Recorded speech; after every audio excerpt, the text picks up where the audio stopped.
Hey everyone, Eric here from CalendarBudget.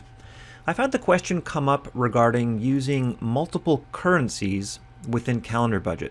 For example, if you have one bank account that uses, say, US dollars, and another account that uses maybe a different currency that uses a different symbol instead of the dollar sign, maybe a euro account or something of that nature. So CalendarBudget supports that. I'm just here in the demo account.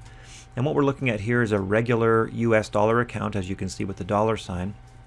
But we have an account here called Euro Savings, and when I switch to that, you'll see that the currency symbol here used is the euro sign. And if I open up our entry dialog, you can see that the amount here takes a regular integer number, but then formats it as a euro currency. So we do have the capability of using different currencies in your different accounts. And the way that works is if you go to Setup and Account Setup, you'll see this fourth column here is where you can enter the symbol, the currency symbol for that particular account. So in this case, we've used the euro symbol for our euro savings. Now, in many cases, there's just no symbol. If you're not using the dollar symbol, sometimes you just have a three-letter currency extension. So I'm from Canada. We use the dollar symbol here, but I could write CAD, which is the three-letter currency symbol for Canada. And if I do that and save changes and go to my savings account, we'll now see that the currency is formatted with the CAD prefix. Again, it's a regular number when we're just entering the amount in, but as soon as we mouse out of that field, the currency is reformatted with that currency symbol. Now, one interesting thing to point out is if you're transferring funds between two accounts of different currencies, CalendarBudget does not automatically look up what the currency exchange is. So you'll have to have that in mind, but it does at least compensate for knowing that they're a different currency and that probably something will be different. For example, if I were to create a transfer here and set it as a transfer from my savings account to my euro account, and let's say I go to create a new account here. Also, interestingly, I just clicked on category here and noticed that there's no categories, but I have a whole bunch of categories listed here.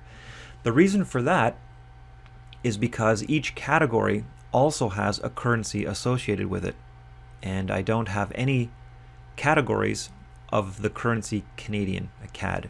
So that's why I'm not seeing any of my categories here. But let me go and try to create this transfer. So let's say I'm going to transfer just $50, and I'll go to create that. So now CalendarBudget recognizes, hey, you're transferring from a CAD currency to a euro, so enter the correct amount that should be deposited. So I'm just going to enter a different number, and we'll see that the number has changed. And it looks like I entered the numbers in reverse. So the euro one is 50 and the savings is 21. Should have been the other way around, but that's the idea. At least CalendarBudget has recognized that there are different currency there. So that's how CalendarBudget handles these multiple currencies.